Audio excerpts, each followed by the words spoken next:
আমরা সেই স্বাধীনতার যে স্বপ্ন আমরা দেখেছিলাম সেই স্বপ্ন আজও বাস্তবায়িত হয়নি। আমরা আশা করব যে এই আশা আকাঙ্ক্ষা স্বপ্ন ধারণ করে এই দেশ স্বাধীন হয়েছিল 1971 সালে, এখানে মুক্তিযোদ্ধারাও আছে। আমরা সেই স্বাধীনতার যে স্বপ্ন আমরা দেখেছিলাম সেই স্বপ্ন আজও বাস্তবায়িত হয়নি।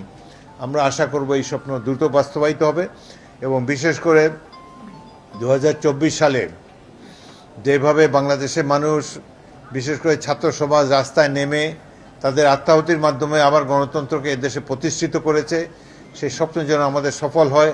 আমাদের লক্ষ্য অর্থনৈতিক মুক্তি। এই দেশ ধীরে ধীরে সমৃদ্ধির পথে এগিয়ে যাবে।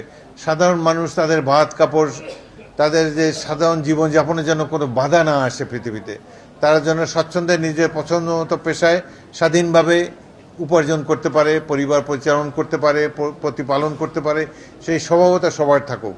শুরু হয়েছিল কোটা আন্দোলন দিয়ে, ধীরে ধীরে শাসক দলের দুর্নীতি এবং প্রতিশোধ পরায়ণতার কারণে, নির্বিচারে দমন করার যে মানসিকতা, গুম খুনের কারণে এদেশের মানুষকে বাধ্য হয়ে সর্বাত্মক আন্দোলনে নামতে হয়েছে।